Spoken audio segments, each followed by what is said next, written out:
AP fibre net మాజీ chairman Gautam రెడ్డిపై ప్రస్తుత fibre net chairman GV Reddy మండిపడ్డారు. 2014లో చంద్రబాబు నాయుడు సీఎంగా తెరాస్టాప్ సంస్థపై ఒత్తిడి తెచ్చారన్న అభియోగాలపై గత ప్రభుత్వం కేసు పెట్టిందని, తెరాస్టాప్ ఎండీ వేమూరి హరిప్రసాద్పై తప్పుడు కేసులు పెట్టి వేధించారని అన్నారు. ఏపీ ఫైబర్ నెట్ కార్యాలయంలో ఏర్పాటు చేసిన విలేకరుల సమావేశంలో AP fibre net chairman GV Reddy మాట్లాడుతూ, కులాల ప్రాతిపదికన చంద్రబాబు నాయుడును ఇరికించేందుకు జగన్ అక్రమ కేసు పెట్టించారని ఆరోపించారు. చంద్రబాబు నాయుడుపై తప్పుడు ఫిర్యాదులు చేసి ఆయనను అక్రమంగా కేసులో ఇరికించారని మండిపడ్డారు. గతంలో fibre net chairman Gautam Reddy ఫిర్యాదు చేస్తే ఎండీ ఫిర్యాదు ఇచ్చినట్లుగా ఎఫ్ఐఆర్లో రాశారన్నారు. ఫిర్యాదులు ఎక్కడా చంద్రబాబు నాయుడు పేరు లేకపోయినా కక్షపూరితంగా వ్యవహరించారని మండిపడ్డారు. విచారణ మొదలుపెట్టాక చంద్రబాబు నాయుడును ఇరికించాలని ఆయన పేరు పెట్టారని ఆరోపించారు. ఫైబర్ నెట్ కేసులో చంద్రబాబు నాయుడుపై పెట్టిన కేసులో విచారణ అధికారులు చేసిన ఛార్జ్షీట్ను కోర్టు రిజెక్ట్ చేసిందన్నారు. ఛార్జ్షీట్ను కోర్టు రిజెక్ట్ చేస్తే జగన్ సొంత పత్రిక సాక్షిలో తప్పుడు వ్రాతలు రాశారన్నారు.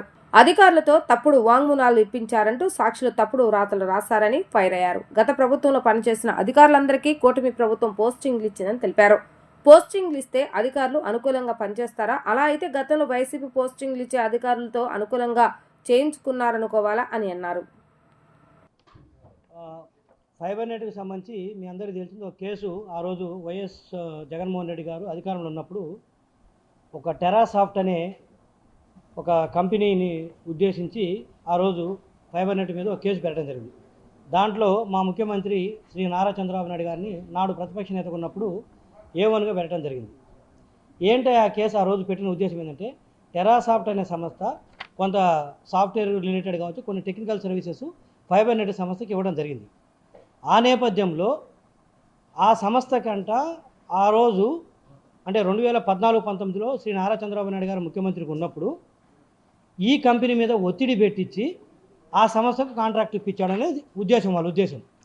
సో ఎక్కడ కూడా ఆయన సంతకం అంటే వాళ్ళు రాసిందే, నిన్న సాక్షి పేపర్లో రాసింది కావచ్చు, ఇక్కడ వాళ్ళు ఇచ్చిన కంప్లైంట్లు కావచ్చు, వాళ్ళు చేసిన ఛార్జ్షీట్ కావచ్చు, ఆ ఛార్జ్షీట్ను కూడా రిజెక్ట్ చేశారు. చెప్తాను ఏంటి. ఆ రోజు 2014-19లో శ్రీ నారా చంద్రబాబు నాయుడు గారు ముఖ్యమంత్రిగా ఉంటూ ఈ సంస్థ పైన ఒత్తిడి తెచ్చి ఆయన కాంట్రాక్ట్ ఇప్పించారంట. అందుకు కేసు అంట. ఒత్తిడి ఎప్పుడు చేశాడు, ఎలా చేశాడు, ఎవరి మీద చేశాడంటే ఏమీ ఆధారాలు, కేవలం ఒత్తిడి చేశారంట.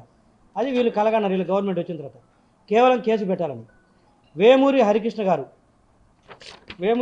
అనుకోండి ఆయన పేరు, టెరాసాఫ్ట్కి సంబంధించి. సో ఏంటయ్యా అంటే ఆయన ఎందుకు టార్గెట్ చేశారంటే, ఆయన మీద ఏదో అంతకుముందు ఏదో సాక్షి కథనంలో సాక్షి పేపర్లో ఆయన మీద ఏదో రాస్తే ఆయన వాళ్ళ మీద డిఫమేషన్ కేసు వేయడం జరిగింది. శ్రీమతి భారతి గారి మీద సాక్షి పేపర్ ఎండీగా ఉన్నారు కాబట్టి, ఆవిడ సీఎండీగా ఉన్నారు కాబట్టి, దాన్ని దృష్టిలో పెట్టుకొని కక్ష కట్టి ఆయన మీద ఆయన అనుకోకుండా ఈ ఫైబర్ నెట్కి టెక్నాలజీ ఇష్యూస్లో సపోర్ట్ చేయడానికి వస్తే ఆయన ఎప్పుడో సాక్షి పేపర్ మీద పరువు నష్టం కేసు వేశాడని చెప్పేసి, భారతి గారి మీద కేసు వేసాడని చెప్పేసి, జగన్మోహన్ రెడ్డి గారు వారి శ్రీమతి మీద పరువు నష్టం కేసు వేసాడని చెప్పి దాన్ని దృష్టిలో పెట్టుకొని ఆయన బుక్ చేయడం కోసం ఆయన బుక్ చేస్తూ మా సార్ను కూడా ఈ కేసులోకి ఇరికించడం జరిగింది. ఇది అసలు ఎంత పనికి మాలిన పనులు అంటే, లాస్ట్ టైం వాళ్ళకి అధికారం ఇస్తే ఎప్పుడో ఫస్ట్ ఆఫ్ ఆల్ ఆయన మీద సాక్షి పేపర్లో రాసింది అది వాళ్ళ ఇద్దరు గొడవ.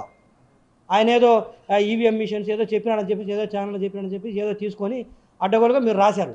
అది మీరిద్దరు తెలుసుకోవాలి. అదే ఒక పనికిమాలిన చర్య అయితే ఏది ఆయన మీద కేసు పెట్టడం, మళ్ళీ మా సార్ని దీన్ని తీసుకురావడం ఏది కుల ప్రాతిపదికన. ఏమైనా కామన్ సెన్స్ ఉందో? ఒక ముఖ్యమంత్రి స్థానంలో ఉండి ఆ రోజు జగన్మోహన్ రెడ్డి గారు కులాల ప్రాతిపదికన సామాజిక వర్గాన్ని దృష్టిలో పెట్టుకొని ఏదో ఒకటి ఇరికిచ్చేసి చేద్దామనే ఉద్దేశంతో పెట్టిన కేసు అది పక్కా ఫేక్ కేసు.